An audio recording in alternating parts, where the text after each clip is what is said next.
जय श्रीमन नारायण। ए पर जे टिप्पणी हम करे जा रहल बा रामानुजदास श्रीमान गट्टू वेणुगोपाल स्वामी जी के द्वारा दिहल गयल बा। अध्याय 10 विभूति योग श्लोक 24। पुरोधसाञ्च मुख्यं मां विद्धि पार्थ बृहस्पतिं सेनानीनाम् अहं स्कन्दः सरसाम् अस्मि सागरः। ओम। गीताचार्य श्री कृष्ण परमात्मा अर्जुन समेत हमनी सबके विभूत योग सिखा रहल बानी। परमात्मा कह रहल बाड़न, अर्जुन पुजारी लोग में जे श्रेष्ठ बा ऊ बृहस्पति है और हम ऊ बृहस्पति है।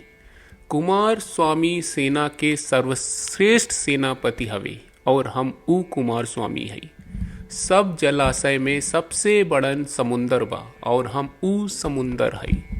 यही तरह श्री कृष्ण परमात्मा कह रहल बानी कि बृहस्पति ऊ शिक्षक है जे ओ देवता लोग के भी अच्छा बुरा उपदेश देला जेकर हम सब पूजा करत बानी। और बृहस्पति श्रेष्ठ बा काहे कि ओ बृहस्पति में उनकर दृष्टि उच्च बा। पार्वती और शंकर के पुत्र कुमार स्वामी है और तारकासुर के नाश करे खातिर जन्म ले वाड़न, जेकरा के कौनो देवता नाश न कर सके। कुमार स्वामी देवता के सेनापति हवे। श्री कृष्ण परमात्मा कह रहल बानी कि काहे कि ऊ कुमार स्वामी में आपन तत्व ज्यादा रखले रहले, यही से ऊ देवता के सेना के मुखिया बन गए। यही तरह सब जलाशय में समुद्र आपन विशालता और महिमा में सबसे बड़न बा। श्री कृष्ण परमात्मा कह रहल बानी कि समुद्र आपन उच्च गुणवत्ता के चलते महान बा। यही से जब भी हमनी के बृहस्पति, कुमार स्वामी और समंदर के नाम सुनल जाला ता ओ में श्री कृष्ण परमात्मा के उपस्थित के एहसास हो जाला। श्री कृष्ण परमात्मा आ श्रीमन नारायण के सामने समर्पण करत समय हमनी के श्री कृष्ण परमात्मा के वचन के श्लोक के रूप में दोहरावे के प्रयास कहल जाए। पुरोधसाञ्च मुख्यं मां विद्धि पार्थ बृहस्पतिं सेनानीनामहं स्कन्दः सरसाम् अस्मि सागरः। श्रीमन्नारायण करिष्ये वचनं तव। सर्वं श्रीकृष्णार्पणमस्तु। जय श्रीमन्नारायण। श्रीमद् भगवत गीता का पूरा सार श्री कृष्ण परमात्मा ने अध्याय 18वें के श्लोक 65 से 70 में 8 काम करे खातिर देले बाड़े। श्री कृष्ण कहले, हम ओ लोगन से प्रेम करनी जो लोग इन 8 बातन के मान तारे। हम ओ भक्तन के हर तरह से रक्षा करब। श्री कृष्ण परमात्मा के द्वारा बोलल गईल संपूर्ण भगवत गीता सुनला के बाद अर्जुन कहले, करिष्ये वचनम त्वा, जेके मतलब बा कृष्ण मैं वही करब जौन आप कही। यही कारण बा श्री कृष्ण अर्जुन के हर तरह के सफलता आ विजय प्रदान करेले। आई परमात्मा के आपन व्रत देई कि हमनी के ये 8 गौ कर्म के पालन करी जा। ई वचन परमात्मा के देवे से बड़न कौनो पूजा तपस्या यज्ञ नहीं। हम 8 प्रण कहब जौन हमनी के करे के चाहिए। आप सब कृपया इन्हन के आपन दिमाग और दिल में सोची। श्री कृष्ण के आपन वचन देवे के ई तरीका में हमनी सबकी कल्पना करे के चाहिए कि श्री कृष्ण का चेहरा खुशी से चमकत बा और खुशी के एहसास करत बा। जय श्रीमन नारायण। यहाँ हमनी के 8 वादा बा। हमनी के पहला वादा, हे श्रीमन नारायण आपका निर्देश के मुताबिक हम हमेशा तोहार ध्यान करब और तोहार बारे में सोचब।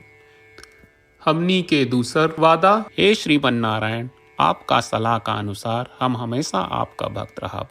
हमनी के तीसर वादा, हे श्रीमन नारायण हम आपन सब काम तोहरा सेवा के रूप में और तोहरा संतुष्टि खातिर करब। हमनी के चौथा वादा, हे श्रीमन नारायण जैस की आप माने के कहले रहलू, हमरा बहुत विश्वास बा कि हम आपके होई और हम हमेशा आपन दोनों हाथ जोड़ के आपके नमस्कार करब और आपकी पूजा करब। हमनी के 5वां वादा, हे श्रीमन्नारायण, हमरा के तोरा बात माम एकम शरणम ब्रज 1866 याद कहले, जहाँ आप हमरा के आपन का अर्पित करे का कहा। श्रीमन्नारायण, मैं हमेशा तोहरे शरण में रहा।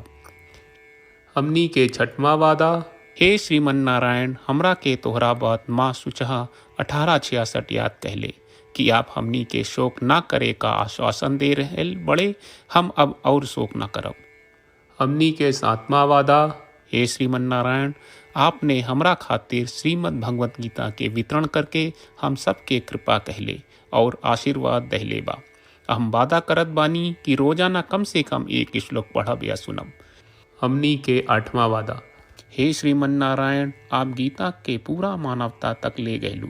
हम गीता में आपके दिव्य वचन के उन भक्तन तक पहुँचावे के प्रयास करब जे गीता से अपरिचित बा। हे श्रीमन्नारायण, हम उई करब जौन तू करे का कहब। हम ऐसन व्यवहार करब जैसन आप चाहत बानी और हम खाली आपका खातिर काम करब। श्रीमन्नारायण के रोज आपन वचन देहल कि हम ओइस करब जैस आप कहत बानी, ई अपने आप में बड़न पूजा बा। श्रीमन्नारायण, करशे वचनम त्वा। श्रीमन्नारायण, हम तोरे निर्देश के मुताबिक काम करब। सर्वम श्री कृष्ण अर्पणम अस्तु। जय श्रीमन्नारायण।